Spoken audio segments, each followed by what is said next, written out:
The very precious name of our Lord and Savior Jesus Christ. ప్రభు అయిన యేసుక్రీస్తు నామమున మీ అందరికీ ప్రేమపూర్వక వందనాలు తెలియజేస్తున్నాను. I thank the Lord for this opportunity of sharing God's word with the servants of God. దేవుని పరిచర్యలో ఉన్న సేవకులు పరిచారకులతో దేవుని వాక్యాన్ని అందించడానికి నేను ఆధిక్యతగా భావిస్తున్నాను. We are all doing God's ministry. మనందరం ప్రభు పరిచర్యలో ఉన్నాం. Maybe you may have more experience than me in this mission field. కొన్ని పర్యాయాలు నాకంటే ఎక్కువ అనుభవాన్ని మీరు కలిగి ఉండి ఉండొచ్చు.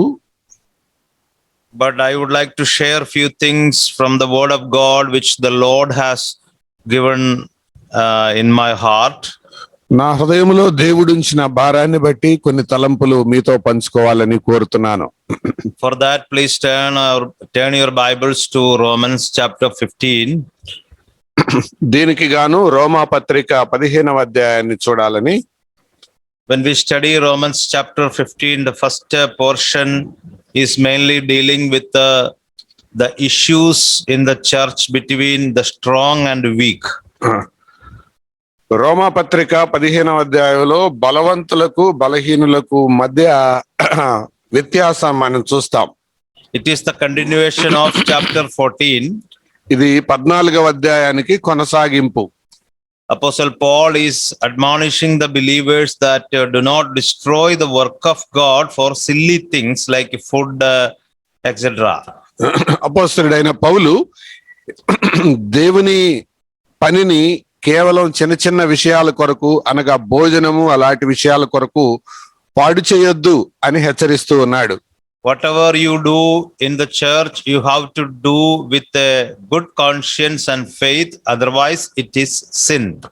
మీరు ఏమి చేసినా విశ్వాసంతో చేయాలి, మంచి మనస్సాక్షితో చేయాలి, ఎందుకంటే విశ్వాసం మూలము కానిది అది పాపం అని తెలియజేస్తున్నాడు. Many people are doing many things in the church without faith. చాలా పర్యాయాలు చాలా మంది చాలా చేస్తుంటారు, కానీ సంఘములో విశ్వాసం అందులో కనపడదు.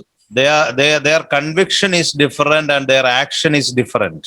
వారి ఒప్పుదల వేరుగా ఉంటుంది, వారి యొక్క అనుభవం పని వేరుగా ఉంటుంది. Our conviction and our action should go hand in hand. మన ఒప్పుకొన్నది అలాగే మనము మన చర్యలు ఈ రెండు సమంగా కొనసాగాలి. Again, Paul continues to say that do not impose your convictions on a weak brother or sister. అలాగే మీకున్న ఒప్పందాలు తీర్మానాలు అవి బలహీనులైన వారిపైన రుద్దకూడదు అని చెప్తున్నాడు పౌలు. And again he says in the church there should be righteousness, joy and peace in the Holy Spirit must be there. అంతేకాదు దేవుని రాజ్యంగా పిలువబడుతున్న సంఘములో నీతి, సమాధానము, పరిశుద్ధాత్మ యందలి ఆనందము ఉండాలని హెచ్చరిస్తున్నాడు. After that he tells to the strong people in the church, chapter 15 verse 1. ఆ తర్వాత 15వ అధ్యాయం ప్రారంభంలో మొదటి వచనంలో బలవంతులతో మాట్లాడుతున్నాడు.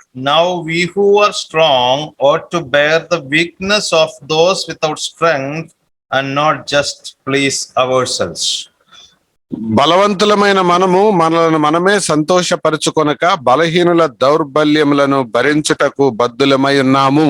So there were two groups of people in the church. One was strong people, another one was weak people.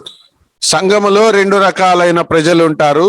మొదటిది బలవంతులు, రెండవది బలహీనులు. Strong people had convictions and they had faith. బలవంతులకు విశ్వాసం ఉంటుంది, వారికి కొన్ని ప్రమాణాలు తీర్మానాలు కూడా ఉంటాయి. Weak people do not have such convictions and faith in their life. అంటే బలహీనులైన వారికి అలాంటి ఒప్పందాలు తీర్మానాలు ఉండవు. Here Apostle Paul is including himself among the strong. ఇక్కడ పౌలు బలవంతులతో తనను తాను మమేకం చేసుకొని మాట్లాడుతున్నాడు. Because in verse 1 he says like that, now we who are strong, like that he says. కాగా బలవంతులమైన మనము అని తనను కలుపుకొని మాట్లాడుతున్నాడు. We who are strong, that means Apostle Paul is also a strong personality in the church. అంటే పౌలు సంఘములో ఒక బలవంతుడిగా వ్యక్తిత్వం కలిగిన వాడిగా కనపడుతున్నాడు.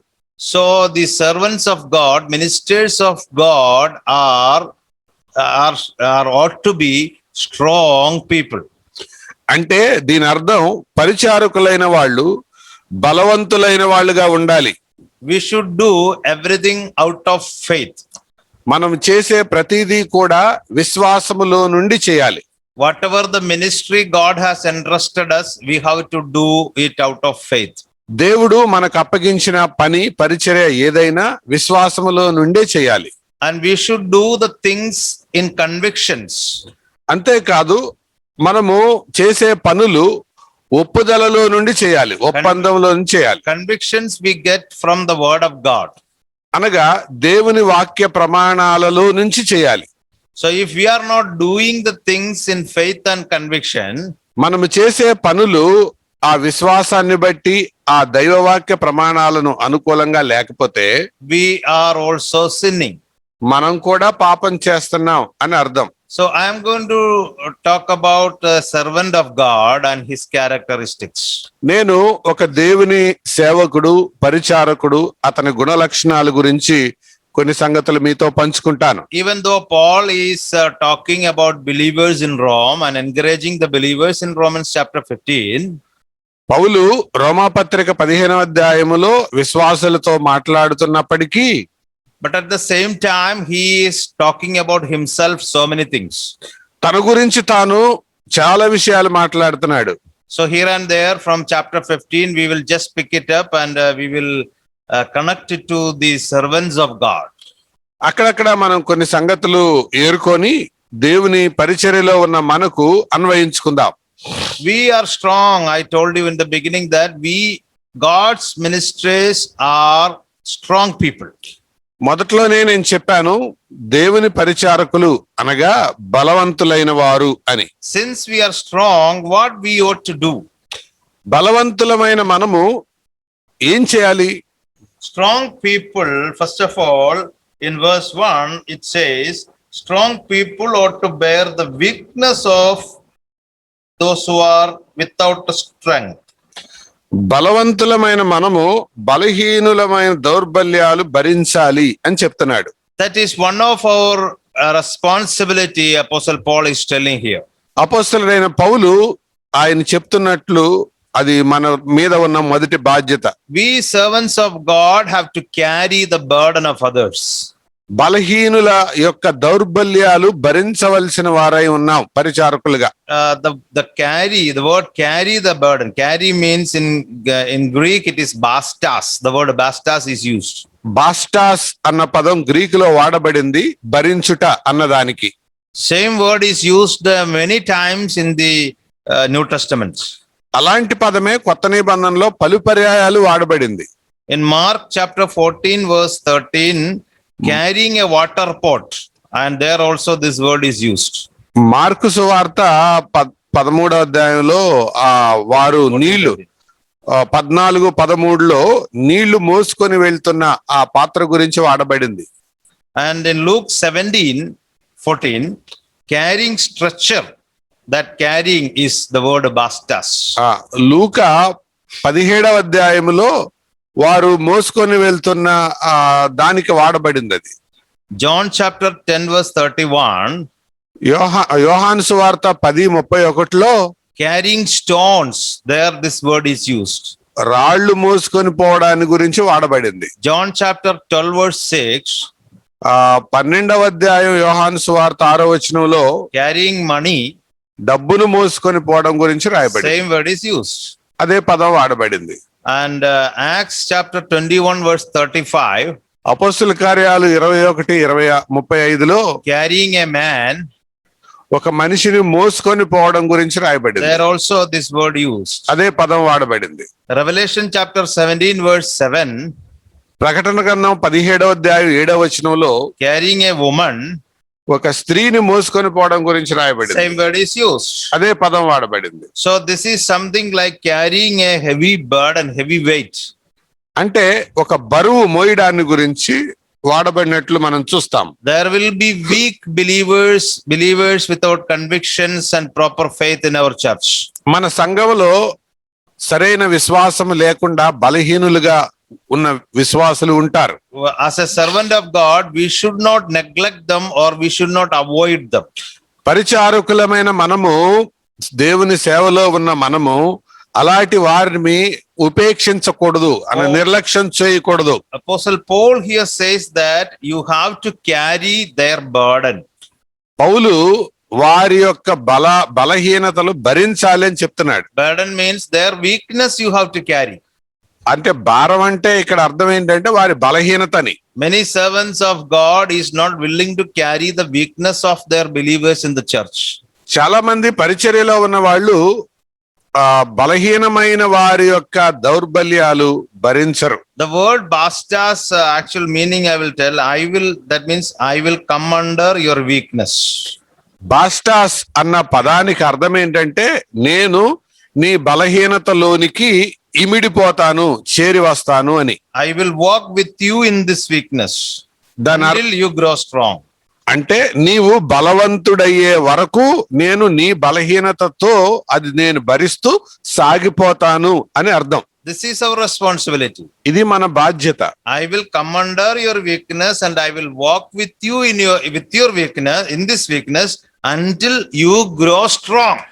నీ బలహీనతలో నేను చేరివచ్చి నీ బలహీన స్థితిలో నువ్వు ఉండగా నీతో కలిసి కొనసాగి నువ్వు బలవంతుడయ్యే వరకు నేను నిన్ను తీసుకొని వెళ్తాను అని అర్థం. This is the purpose of our ministry. This is what we have to do as servants of God in our churches.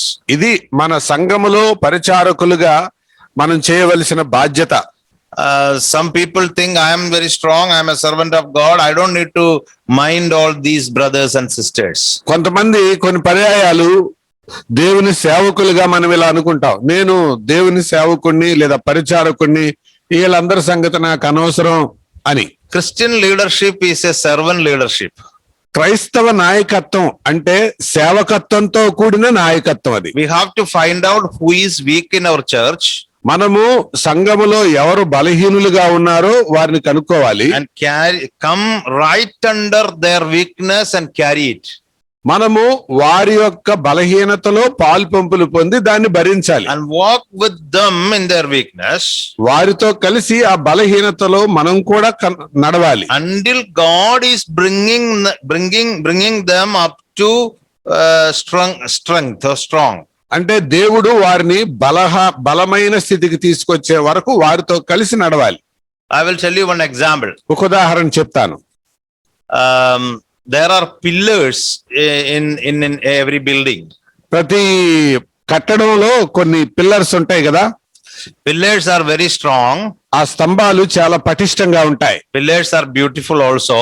చూడటానికి కూడా అందంగా ఉంటాయి. But what is the purpose of a pillar? కానీ పిల్లర్ ఆ స్తంభం యొక్క ఉద్దేశం ఏంటి? It is to support the weight of the building. అది బిల్డింగ్ యొక్క బరువు మోయాలి. We servants of God are the pillars in the church.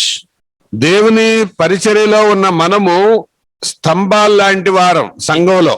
It is not to reveal our beauty. Pillars are beautiful, but that is not the prime purpose. స్తంభాలు అందంగానే ఉంటాయి గాని మన అందాన్ని ప్రదర్శించుకోవడానికి అక్కడ లేవు. But pillars are to support the weight. కానీ pillars స్తంభాలు ఎందుకంటే బరువును మోయడానికి. Are you a pillar in your church?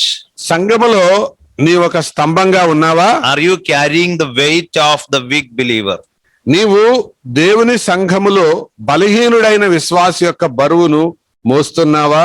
Be a strong pillar in your church. నీవు సంఘములో ఒక బలమైన విశ్వాసిగా ఉండాలి. If you are a strong pillar in your church, నీవు దేవుని సంఘములో ఒక బలమైన విశ్వాసిగా ఉంటే, it says in verse 2 that you are pleasing God. You are not pleasing. Verse 1 it says, do not just please ourselves. అక్కడ ఆ బలవంతుడైన విశ్వాసి తనను తాను సంతోషపరచుకొనడు అని రాయబడింది అక్కడ. So if you are pleasing yourself, you cannot carry the burden of the weak brother. ఒకవేళ నిన్ను నీవే సంతోషపరచుకుంటే నీవు బలహీనుడైన వ్యక్తి యొక్క బరువు మొయ్యలేవు.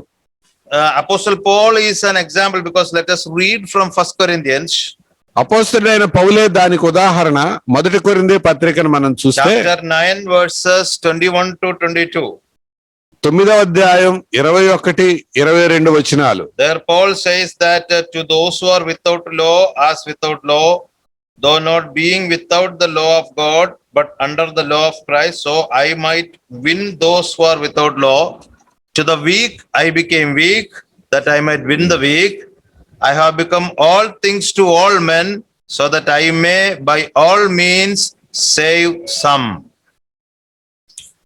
దేవుని ధర్మశాస్త్ర విషయము లేనివాడను కాను గాని ధర్మశాస్త్రమునకు లేని వారికి ధర్మశాస్త్రమునకు లోబడిన వాడుగాను, ధర్మశాస్త్రం లేని వారిని సంపాదించుకోవడానికి ధర్మశాస్త్రము లేని వాని వలె ఉంటిని. బలహీనులకు బలహీనుడిగా ఏ విధము చేతనైనా కొందరిని సంపాదించుకోవాలి అని అనుకున్నాడు.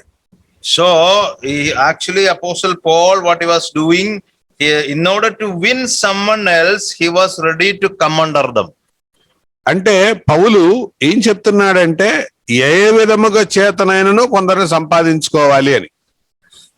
So we servants of God have to come under the weakness of our believers and walk with them until they grow mature.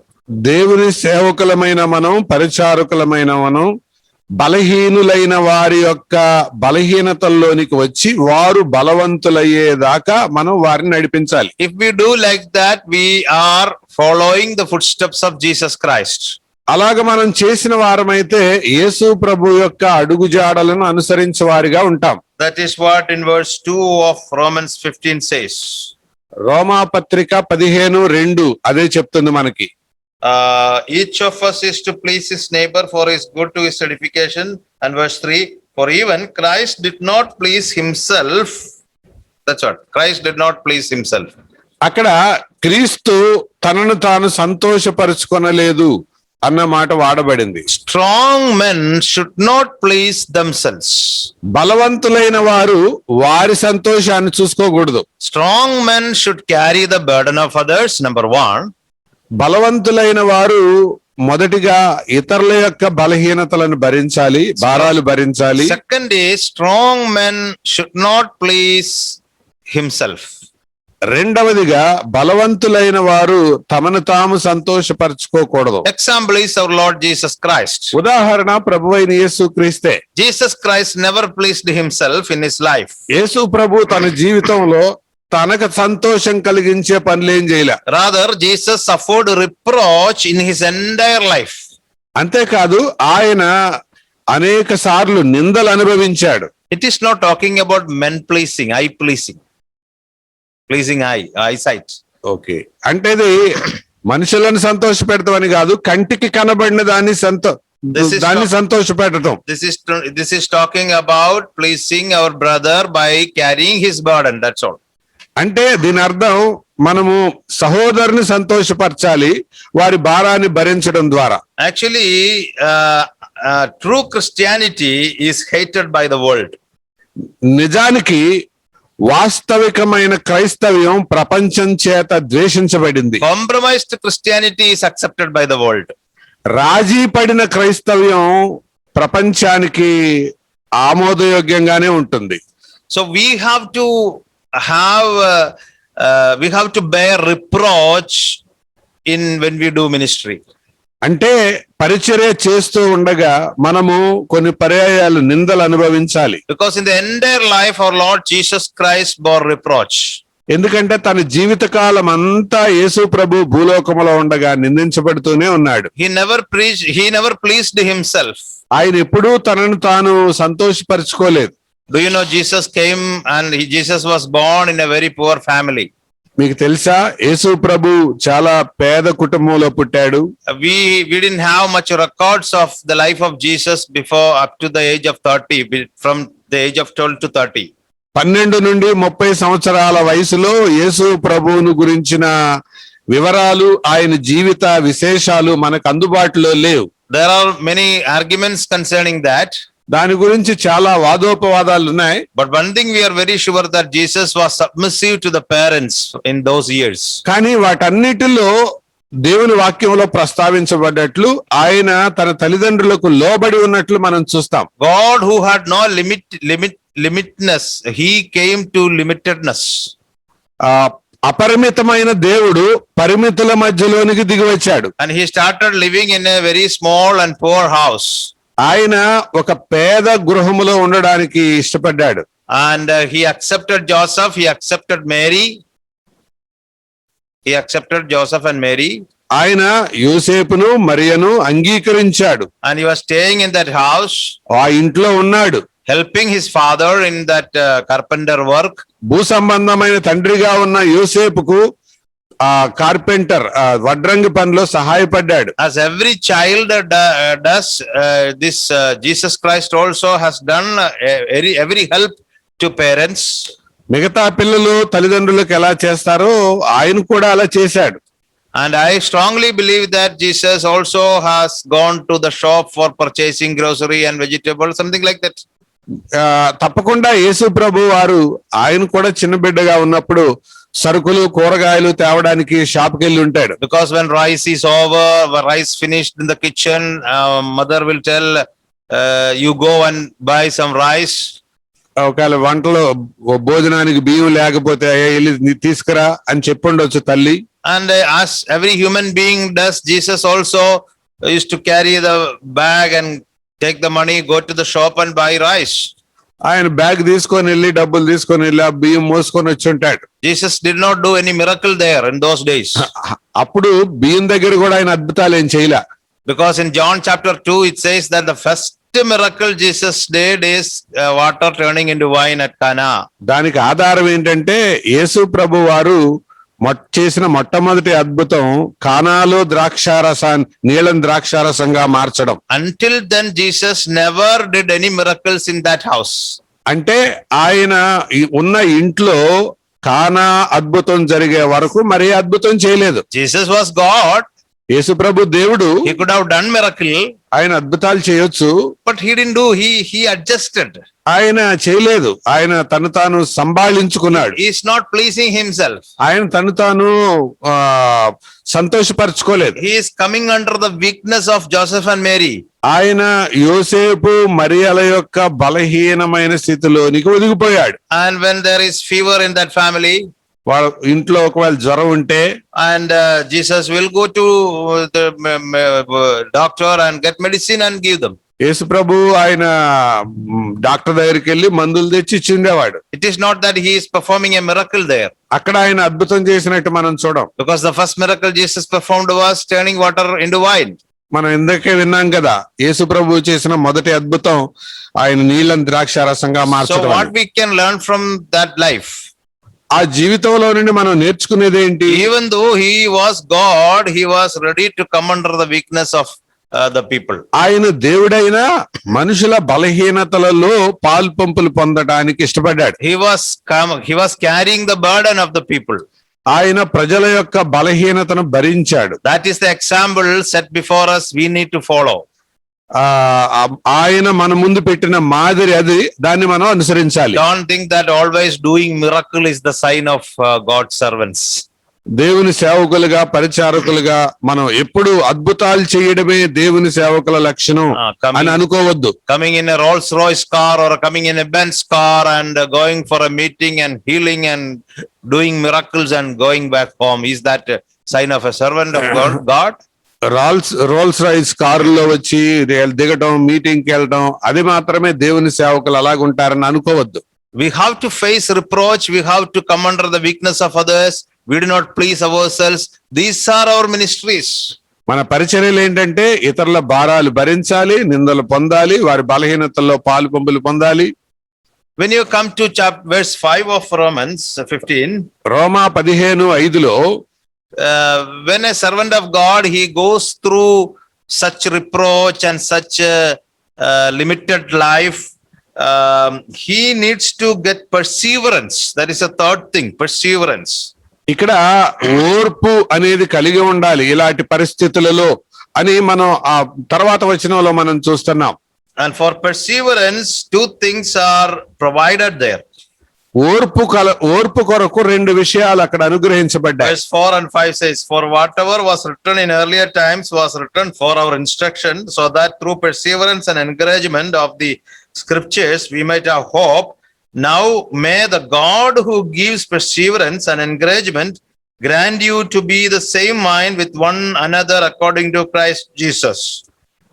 ఎలయనగా ఓర్పు వలనను లేఖనముల వలని ఆదరణ వలనను మనకు నిరీక్షణ కలుగుటకై పూర్వమందు రాయబడినవన్నీ మనకు బోధ కలుగు నిమిత్తము రాయబడి ఉన్నవి. మీరు ఏకభావము గలవారై ఏకగ్రీవముగా మన ప్రభువైన యేసుక్రీస్తు తండ్రియగు దేవుని మహిమపరచు నిమిత్తము క్రీస్తు యేసు చిత్త ప్రకారము ఒకరితో ఒకడు మనస్సు కలిసిన వారై ఉండునట్లు. Strong in the church ought to have perseverance. బలవంతులైన వారు సంఘములో ఉండగా వారు ఓర్పు కలిగిన వారుగా ఉంటారు. We servants of God are strong in the church. సంఘములో దేవుని పరిచారకులు అంటే బలవంతులు. So thirdly, it says that we need to have perseverance in our ministry. మూడవదిగా పరిచర్యలో ఉన్నవారు బలం కలిగి ఓర్పు కలిగి ఉండాలి. Many types of problems, obstacles, reproaches, insult may come in our ministry. మన పరిచర్యలో ఆటంకాలు రావచ్చు, అవమానాలు ఎదురవ్వచ్చు. But since we are strong, we need to reflect our perseverance. మనం బలవంతులం కాబట్టి మన ఓర్పును కలిగి ప్రదర్శించాలి. And to have that perseverance, ఆ ఓర్పు మనం కలిగి ఉండడం కొరకు, or to get that perseverance, two things are provided there. ఆ ఓర్పును మనం కలిగి ఉండటం కొరకు రెండు విషయాలు ఇవ్వబడ్డాయి అక్కడ. In verse 4 it says, whatever is written for our perseverance, scriptures, we get perseverance and encouragement of the scriptures. అనగా మనకు లేఖనముల వలని ఆదరణ వలనను నిరీక్షణ కలుగుటకై లేఖనాలు ఇవ్వబడ్డాయి. So a servant of God, he gets perseverance from scriptures. అంటే లేఖనాలలో నుండి ఒక దేవుని పరిచారకుడు ఆ ఓర్పును నేర్చుకుంటాడు. How old you are, how young you are is not a matter.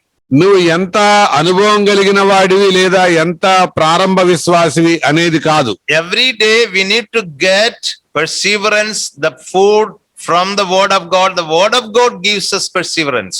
మనము ప్రతిరోజు దేవుని వాక్యాన్ని చదవాలి, దాన్ని అభ్యసించాలి, దాంట్లో నుండి ఓర్పును నేర్చుకోవాలి. So we have to meditate, read, study the word of God daily. Each servant of God should concentrate on word of God daily. ప్రతి దేవుని పరిచారకుడు, సేవకుడు దేవుని వాక్యాన్ని ప్రతిరోజు చదవాలి, పఠించాలి, ధ్యానించాలి. And verse 5 says, now may the God who gives perseverance and encouragement. 5వ వచనంలో దేవుడు ఆయన మనకు ఓర్పునిచ్చేవాడిగా మనకు కనబడుతుంది.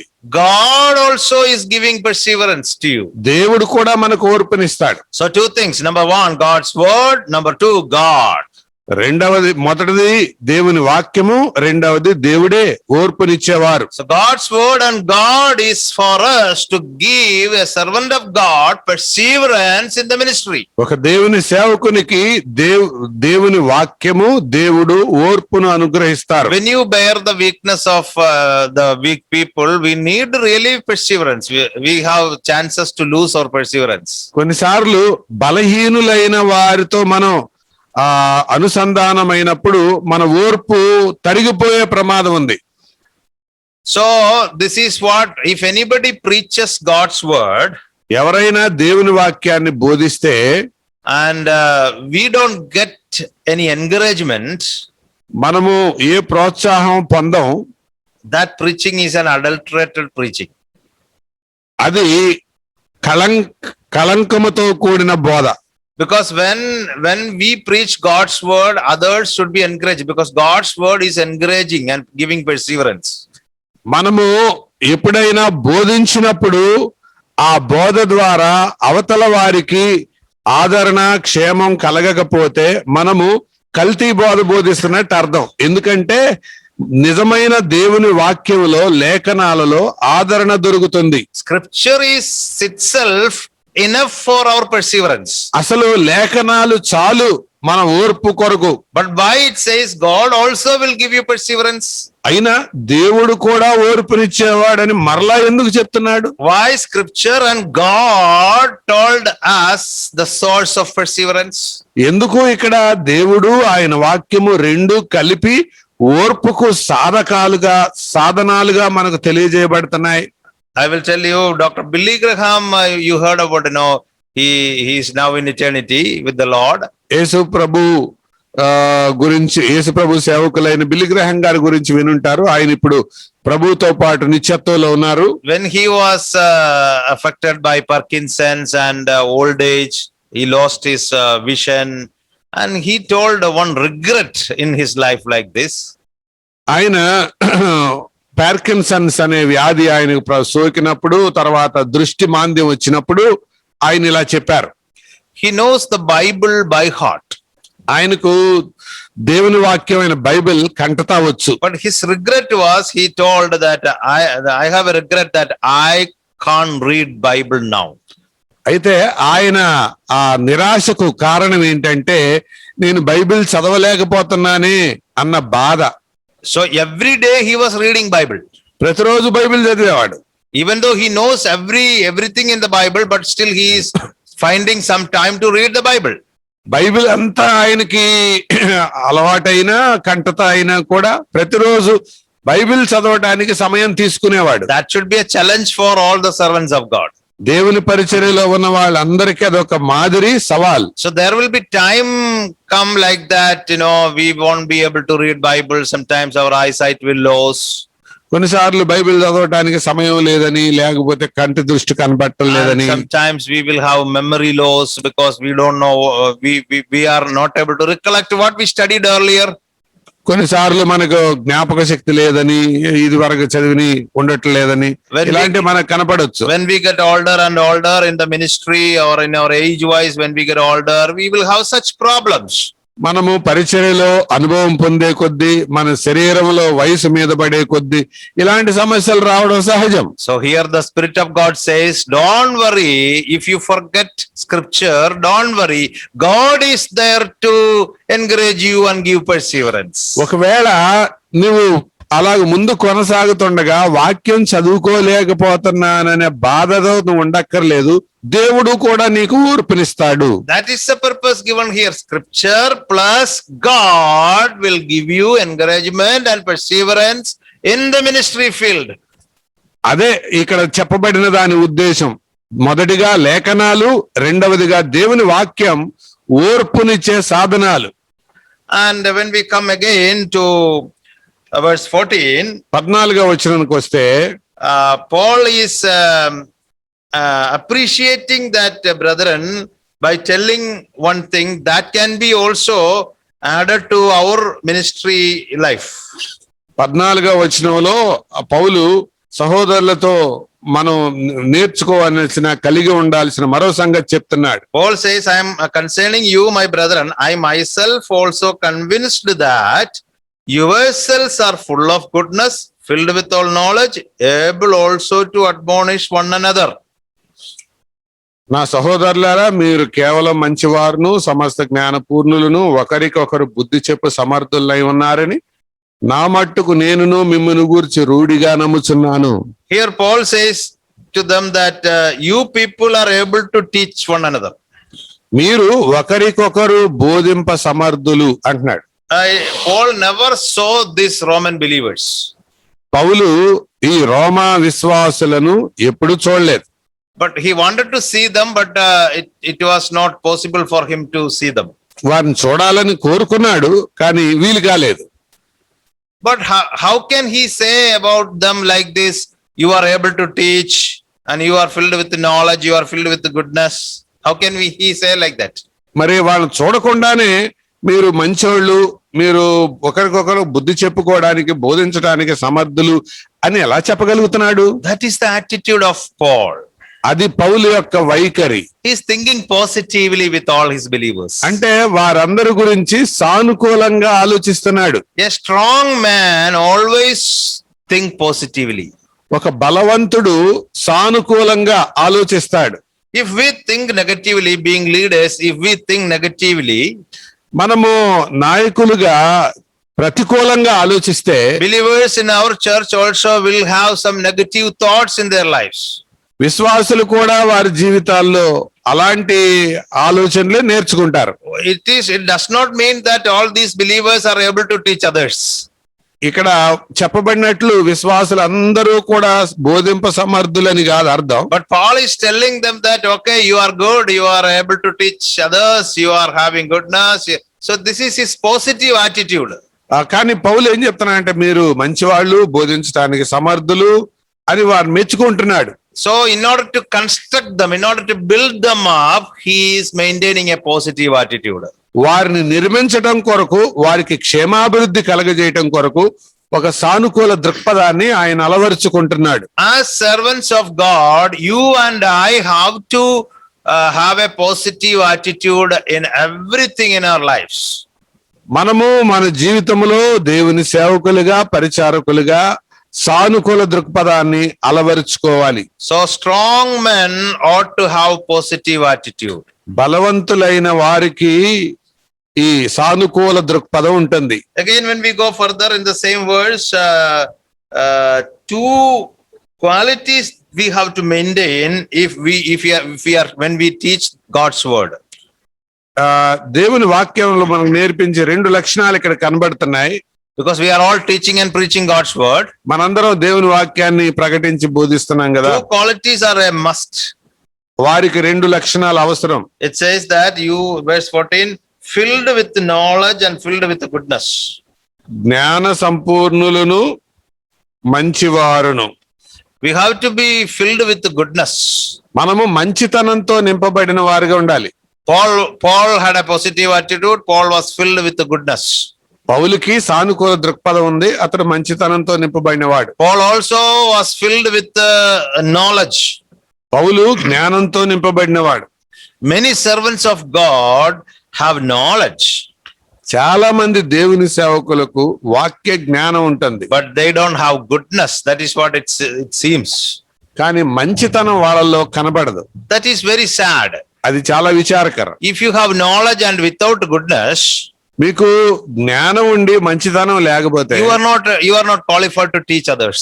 నువ్వు ఇతరులకు బోధించడానికి అర్హుడవు If కాదు. you want to teach and preach God's word, నీవు దేవుని వాక్యాన్ని ఇతరులకు you బోధించాలనుకుంటే should have these two things in your life. నీ జీవితంలో ఈ రెండూ కలిగి ఉండాలి. You need to have goodness, మంచితనం ఉండాలి, you need to have knowledge. జ్ఞానం ఉండాలి. One is knowledge and another one is character. ఒకటి జ్ఞానము, మరొకటి ప్రవర్తన. You need to have a goodness, good character, kindness. You need to have the ability to do good to others. ఆ జ్ఞానము, సత్ప్రవర్తన అది ఉండాలి, అలాగే మరొకరికి బోధించే ఆ సామర్థ్యత ఉండాలి. And that is another thing. A strong man or a servant of God should have knowledge and goodness in order to teach others. ఇతరులకు బోధించడానికి ఒక దేవుని సేవకునికి ఈ రెండు లక్షణాలు చాలా అవసరం. మొదటిది జ్ఞానము, రెండు మంచితనము. Again in verse 15 and 16. 15-16 వచనాల్లో I have written very boldly to you on some point so as to remind you again because of the grace that was given me from God to be the minister of Christ Jesus to the Gentiles, ministering as priest of the gospel of God, so that my offering of the Gentiles may become acceptable, sanctified by the Holy Spirit. అయినను అన్యజనులు అను అర్పణ పరిశుద్ధాత్మ వలన పరిశుద్ధపరచబడి ప్రీతికరమగునట్లుగా అగునట్లు నేను సువార్త విషయమై యాజక ధర్మము జరిగించుచు దేవుని చేత నాకు అనుగ్రహింపబడిన కృపను బట్టి అన్యజనుల నిమిత్తము యేసు క్రీస్తు పరిచారకుడనైతిని. He says in verse 15 that I am a minister, verse 16, I am minister of Christ Jesus to the Gentiles. నేను అన్యజనులకు యేసు క్రీస్తు పరిచారకుడను అంటున్నాడు. He is a minister to the Gentiles. He says that I am a minister to the Gentiles. నేను అన్యజనులకు పరిచారకుడను అని చెప్తున్నాడు. But at the same time he says, before I become a minister to Gentiles, I am a minister to Christ. నేను అన్యజనులకు పరిచారకుడను అవడానికి ముందు యేసుక్రీస్తుకు పరిచారకుడను అని చెప్తున్నాడు. Anyone wants to serve the believers, before they serve the believers, they have to serve Christ. ఎవరైనా విశ్వాసులకు సేవ చేయబోయే ముందుగా దేవునికి సేవ చేయాలి. If you are not serving Christ, you cannot serve believers. క్రీస్తుకు సేవ చేయని వారు విశ్వాసులకు సేవ చేయలేరు. So a strong man should serve Christ before he serves believers. ఒక బలవంతుడైన వ్యక్తి తప్పకుండా విశ్వాసులకు సేవ చేయక ముందు క్రీస్తుకు సేవ చేస్తాడు. And another thing he says, not only he is a minister, అతడు కేవలం పరిచారకుడే కాదు, next verse he says he is a priest of the gospel of God. అతడు చెప్పిన మరొక మాట, అతడు యాజకుడు కూడా. He is saying that he is a priest. అతడు యాజకుడు. What is the meaning of a priest? యాజకుడు అంటే అర్థం ఏంటి? In the Old Testament, priest is presenting a blameless animal to God. యాజకుడు అంటే పాత నిబంధనలో చదివితే అర్థమవుతుంది, అది నిష్కలంకమైన నిర్దోషమైన జంతువును దేవునికి అర్పించేవాడు. Each servant of God is like that. ప్రతి దేవుని సేవకుడు పరిచారకుడు అలాంటి వారే. If you are serving in a church, if you are serving your believers, you have to present each of your believers blameless before God.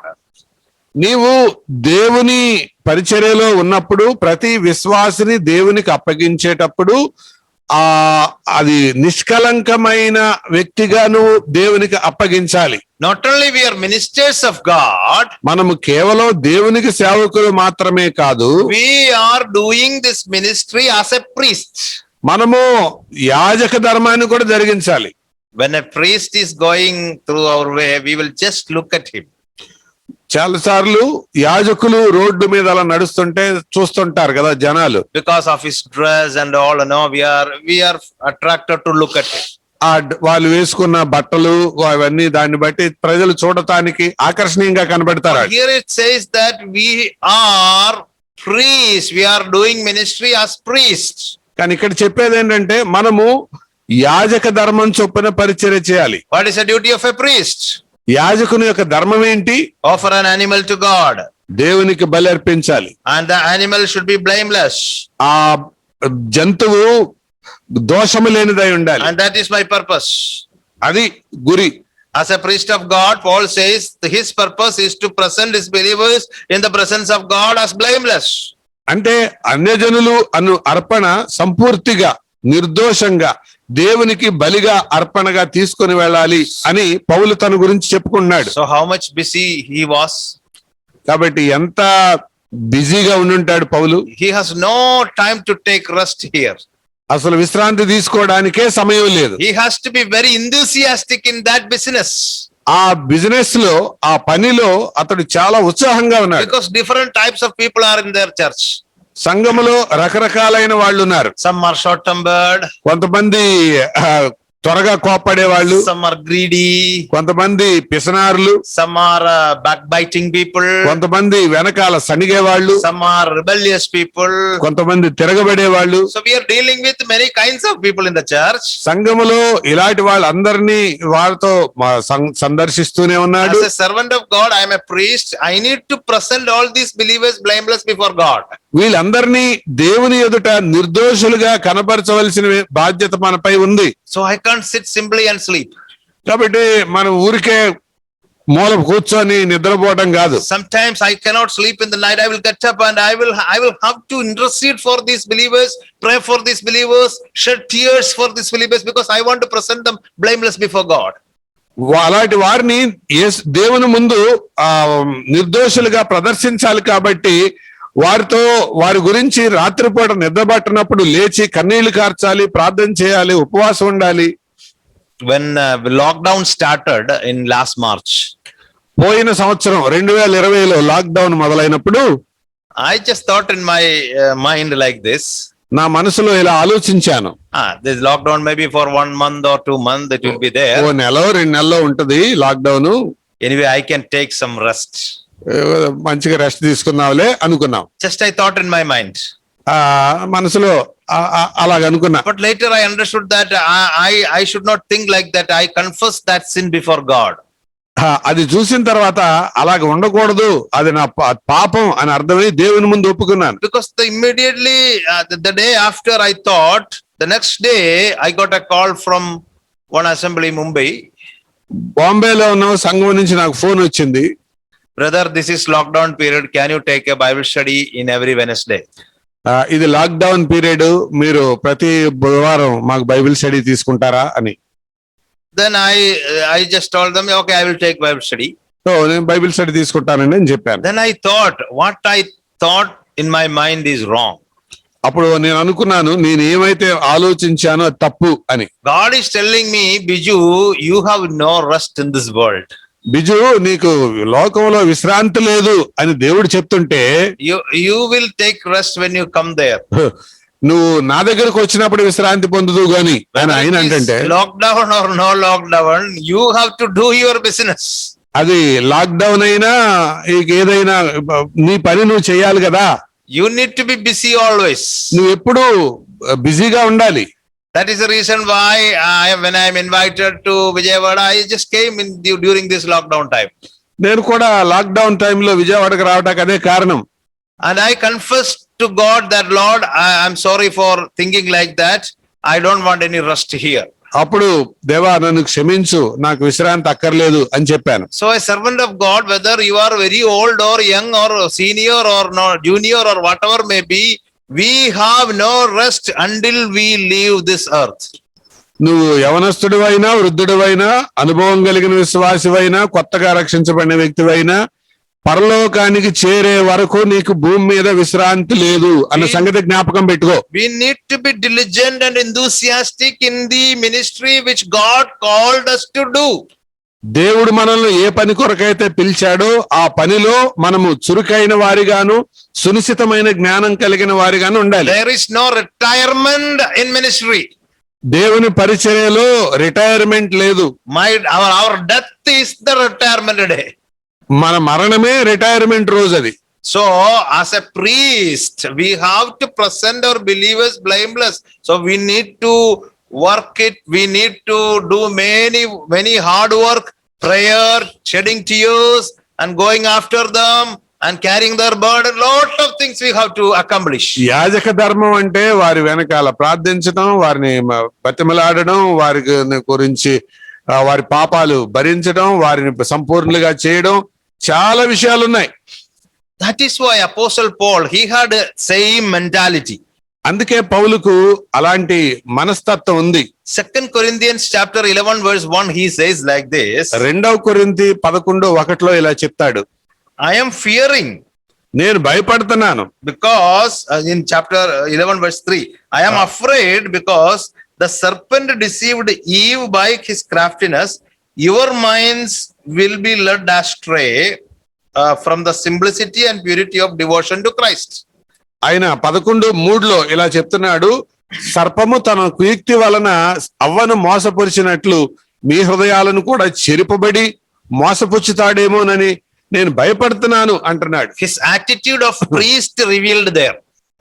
అతని యొక్క యాజక మనస్సు అక్కడ He బయలుపరచబడుతుంది. knew that he is a priest. ఆయన యాజకుడని ఆయనకు తెలుసు. Not only minister to God, he is a priest before God. దేవునికి పరిచారకుడు మాత్రమే కాదు, వారి పక్షంగా దేవుని ఎదుట యాజకుడు కూడా. And he says that I am afraid of my believers when will they be deceived by Satan, and will they lose their concentration and devotion to Jesus. విశ్వాసులైన వాళ్ళు వారి యొక్క ఏకాగ్రతను లేకపోతే వారి యొక్క పరిశుద్ధతను కోల్పోతారేమోనని, మోసపరచబడతారేమోనని భయపడుతున్నాను అంటున్నాడు. So such if Paul had such fear, how can he sleep and simply sit? ఇలాంటి భయం కలిగిన వ్యక్తిగా పౌలు ఏ రీతిగా పండుకొని నిద్రపోగలడు? So my dear brothers and those who are in the ministry field who are listening me, పరిచర్యలో ఉండి దేవుని వాక్యాన్ని ఆలకిస్తున్న సోదరులారా, we have to have this attitude. We are serving Lord and we are serving as a priest. మనము దేవుని పరిచారకులుగా ఉన్నాం, యాజకులుగా కూడా ఉన్నాం. And lastly, one more thing I will tell and close it down. చివరిగా ఓ సంగతి చెప్పి నేను ముగిస్తాను. Verse 17 and 18. 17-18 వచనాలు. Therefore, in Christ Jesus, I have found reason for boasting in the things pertaining to God. For I will not presume to speak of anything except what Christ has accomplished through me, resulting in the obedience of the Gentiles by the word and deed. కాగా క్రీస్తు యేసును బట్టి దేవుని విషయమైన సంగతులలో నాకు అతిశయ కారణము కలుగును అంటున్నాడు. When a minister of God is doing so many things, as we have discussed, ఒక దేవుని పరిచారకుడు అనేక విషయాలు ఇప్పటి వరకు చేస్తున్నట్టు మనం చూస్తున్నాం కదా. because carrying coming under the burden of weakness of a believer and walking with him until he gets the maturity. అతడు బలహీనుల వారితో కలిసిపోయి వాళ్ళు పరిపక్వతలోకి వచ్చేలాగా ప్రయాసపడడం, and having perseverance and not pleasing himself or ourselves, ఓర్చుకునేవాడై ఉండి తనను తానే సంతోషపరుచుకోకుండా ఉండడం, and admonishing others by filled with knowledge and goodness, మంచితనంతో జ్ఞానంతో నింపబడిన వాడై ఇతరులకు బోధించగలిగే వాడిగా ఉండడం, doing hard work as a minister to God and a priest to God. దేవునికి పరిచారకుడుగాను ప్రజల పక్షంగా దేవుని ఎదుట యాజకుడుగాను కష్టపడి పనిచేయడం. Automatically we will have a thought in our mind to boast in ourselves. ఇలాగ చేసినప్పుడు సహజంగా మనలో అతిశయం అనేది వస్తుంటది. But here Paul says that I do not boast in myself. I boast in God only. కానీ ఇక్కడ పౌలు ఏం చెప్తున్నాడంటే, నేను నా అంతట నేను అతిశయపడను, నా అతిశయానికి మూలం ప్రభువే. I boast in God about only what Christ has accomplished through me. ప్రభువు నా జీవితం ద్వారా చేసిన దానికి నేను ప్రభువునందు అతిశయిస్తాను అని చెప్తున్నాడు.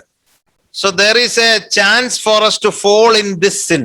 మనము ఈ పాపములో పడిపోయే అవకాశం ఉంది. Knowingly or unknowingly we may think that I am working, I am having so many tedious jobs and I am doing this ministry and I feel to have a boast in ourselves.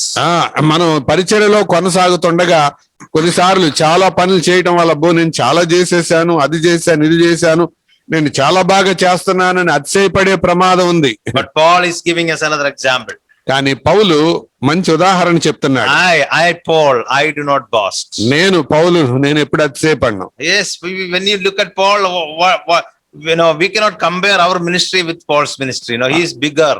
అసలు పౌలు అంటే చిన్నవాడు గాని ఆ చిన్నవాడితో ఆ పెద్ద మనసు కలిగిన వాడితో మనం ఎక్కడ పోల్చుకుంటాం? He is telling that I don't boast even for I am not dare to boast. That's what he says. I am not dare to boast. అసలు అతిశయించడం ధైర్యం చెయ్యను నేను అంటున్నాడు.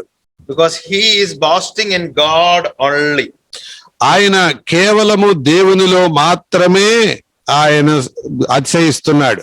That is what God expects from the servants of God. అది దేవుడు తన సేవకులలో నుండి కోరుకునేది. If you continue to read chapter 15 again, there are so many verses we did not read. I did not go through. మీరు 15వ అధ్యాయాన్ని చదివితే ఇంకా చాలా వచనాలు కనబడతాయి. నేను అన్నిటి గుండా వెళ్ళలేకపోయాను. You can see lot of things again told there for us to adopt in our Christian life as a servant of God. మన క్రైస్తవ జీవితంలో అలవరుచుకోవలసిన అనేక లక్షణాలు దేవుని సేవకులుగా పరిచారకులుగా ఈ అధ్యాయంలో కనబడతాయి. Understand that we are strong people. మనము బలవంతులం అన్న సంగతి మనం గుర్తిద్దాం. As a strong people, what we should do, that is what we have been discussing. బలవంతులుగా మనము ఏమేమి చేయాలో ఇప్పటి వరకు చర్చించుకున్నాం. If there is any area in our life, in your life or my life, to make some amendments or some repairing, let us do that repairing and let us diligently serve the Lord until our death. ఇప్పటి వరకు చేసిన వాటిల్లో ఎక్కడైనా సరి చేసుకోవాల్సిన సందర్భాలు ఉంటే వాటిని బాగు చేసుకొని ప్రభు రాకడ పర్యంతం మనము నమ్మకంగా సునిశితంగా ప్రభు పనిలో కొనసాగుదాం. We have no retirement and we have no rest here upon this earth. భూలోకములో మనకు విశ్రాంతి లేదు, అలాగే రిటైర్మెంట్ కూడా లేదు. So may God help us and edify us, encourage us, give us perseverance through the hearing of this word. ఈ వాక్యం వినడం ద్వారా దేవుడు మనల్ని దీవించి ఆశీర్వదించి ఆ ఓర్పును మనకు ఆ జ్ఞానమును మనకు అనుగ్రహించును గాక. May the name of the Lord be glorified. ప్రభు అయిన యేసుక్రీస్తు నామము మహిమపరచబడును గాక. Thank you for giving me this opportunity. నాకు అనుగ్రహించబడిన ఈ అవకాశాన్ని బట్టి మీకు కృతజ్ఞతలు. Amen. Thank you. ప్రార్థన చేద్దాం. దేవుని దాసులు రామిరెడ్డి గారు ప్రార్థన చేస్తారు. ప్రియ పరలోకపు తండ్రి, పరిశుద్ధుడైన దేవ, నమ్మకమైన మా ప్రభువా, మీకు స్తోత్రాలు. రాత్రి ఇచ్చిన ఆరోగ్యాన్ని బట్టి, ఆయుష్కాలం బట్టి, మీ కాపుదలను బట్టి మిమ్మల్ని స్తుతిస్తూ ఉన్నాం.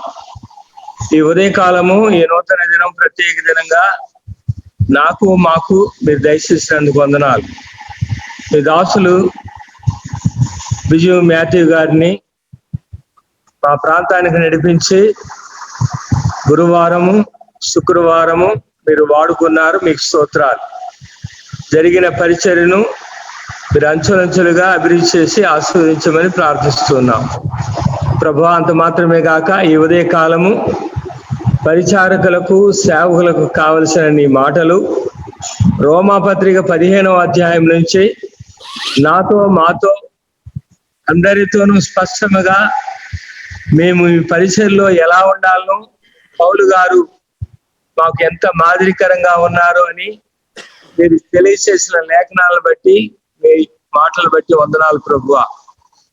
కనుక నా తండ్రి, ఆ విధంగా మేము పరిచారకులుగా ఉండి సేవకులుగా ఉండి నిన్ను మహిమపరుస్తూ సంఘం పట్ల తండ్రి మేము కలిగిన చింతను దేవా, మేము ఎలా ఉండి దాన్ని భరించాలనో, బలవంతులుగా ఉండి బలహీనులతో సహవాసము సంపూర్ణులుగా చేయాలని నాయన, వారిని ప్రభువా బలవంతులు చేసేంత వరకు మేము వారితో పాటు కలిసి ఉండాలని జ్ఞాపకం చేసిన మాటలు బట్టి వందనాలు. అందులో ఓర్పు ఉండాలని జ్ఞాపకం చేసావు తండ్రి, మీకు వందనాలు. అట్టి వారేమే పరిచారకులము సేవకులమని స్పష్టంగా చెప్పావు నాయన. మేము ఎన్నడూ కూడా సోమరులుగా ఉండకుండా చురుకైన పనివారులుగా మీ రాజ్యాన్ని నాయన మేము భూమి మీద స్థాపించడానికి మీ పనివారులుగా మమ్మల్ని ఏర్పాటు చేసుకున్నావు కనుక నాయన అన్నీ కూడా మీరు దయచేస్తారు. సామర్థ్యం ఇచ్చే దేవుడివి. నీ వాక్యంలో నుంచి మాకు సమృద్ధిగా మీ పని చేయడానికి నాయన మాకు అన్ని అనుకూలతలు మీరు ఇచ్చే దేవుడు అని జ్ఞాపకం చేశావు. మీకు స్తోత్రాలనైనా. అంత మాత్రమే కాక మేము ఏ విషయంలో కూడా అతిశయపడకూడదని, కేవలం మీ మీదనే అతిశయపడాలని ఆనాడు పౌలు గారు కలిగినటువంటి ఆ మనసును బట్టి వందనాలు తండ్రి. అలాంటి జీవితాలే మేము కలిగి ఉండాలని, ఇంకా అనేక విషయాలు ఈ రోమాపత్రిక 15వ అధ్యాయంలో పరిచారకులకు సేవకులు ఉండవలసిన లక్షణాలను ఆయన ఇంకా అనేక విషయాలు బోధిస్తూ ఉన్నాం తండ్రి. మీకు వందనాలు. ఈ దాసులు గారిని నాయన మీరు ఎంతగానో బలపరిచి ఈరోజు వాడుకున్నందుకు వందనాలు. అలాగే రాత్రికి కూడా జరగబోయే నాయన ఆ కుటుంబాల్లో ఎలా మేము ఉండాలో మాకు జ్ఞాపకం చేసి తండ్రి మీ దాసుని బలపరిచి రాత్రికి కూడా వాడుకుని మహిమ పొందండి. రేపు కొరకు కూడా మీరు సిద్ధపాటు చేయమని ప్రార్థన చేస్తున్నాం. భూమిలో చేరిన పరిచారకులందరినీ నాయన అలాగే సేవకులను మీరు జ్ఞాపకం చేసుకొని మాతో మాట్లాడినందుకు వందనాలు ప్రభువా. మేము ఇలా వదిలిపెట్టకుండా ప్రతి మాట నేర్చుకున్నది మా జీవితాల్లో అన్వేషించుకొని అలాగా మా జీవితాలు సాక్షికరంగా ఇతరులకు మాదిరికరంగా ఉండనట్లుగా ప్రభువా మీ కృప మా అందరి పట్ల కూడా దయచేసి మహిమ పొందమని ఈ దినాన్ని మమ్మల్ని మీకు అప్పగించుకుంటూ ఈ విధంగా మీరు జరిగించండి. మీ ప్రేమకు తండ్రి మీకు వందనాలు చెల్లిస్తూ యేసుక్రీస్తు ప్రభు నామములో స్తుతించి ఆరాధించి ప్రార్థించి వేడుకుంటున్నాము తండ్రి. ఆమేన్. తండ్రి, కుమార, పరిశుద్ధాత్మ దేవుని తోడు మనతో ఉండి దేవుని వాక్యానుసారంగా ప్రవర్తించినట్లు మనకు సహాయం చేసి నడిపించును గాక. ఆమేన్.